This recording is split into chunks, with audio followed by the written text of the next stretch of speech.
A $50 drug deal, three men with a plan, and an innocent person who never made it home.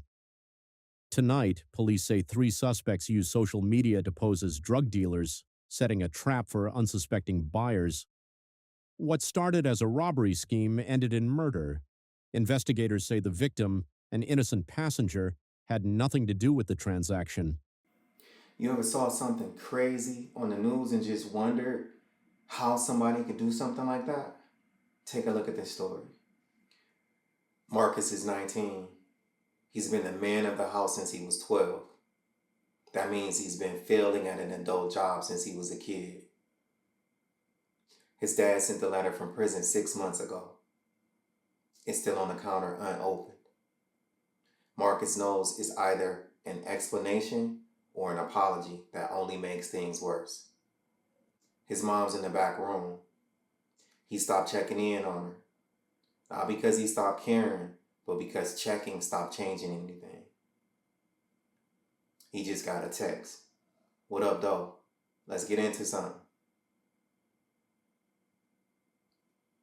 Dre's about to be a father. That's the part he keeps saying out loud. The part he's saying in his head is that they have nowhere to go. Kiera's mom made it clear the baby isn't welcome in the house. Not because she doesn't love her daughter, but because she raised hers and she's done. When the baby comes, they have to leave. That's the deal.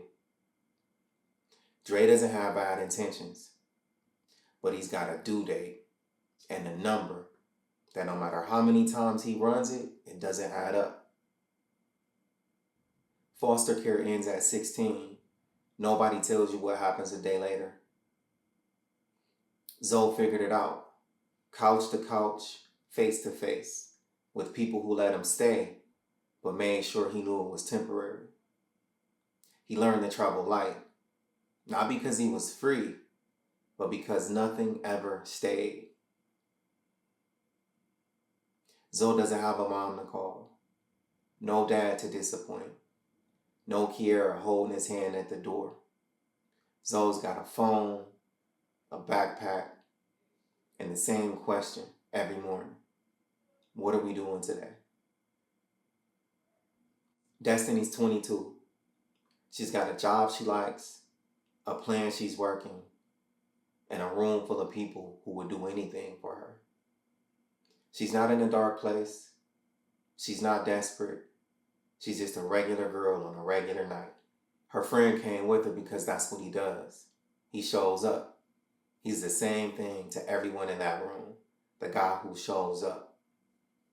He had plans for tomorrow, a future that was already taking shape. He had no reason to think tonight was different than any other night. They were only going to be gone for 20 minutes. Three guys in a car. That's all it looks like from the outside.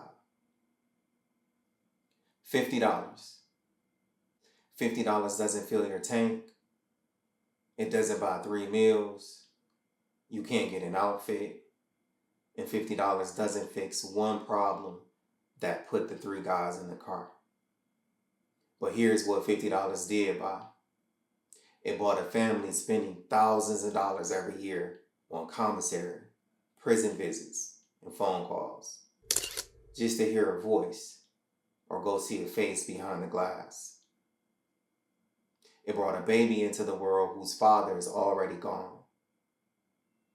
It brought a woman who will never completely feel safe getting into a car again.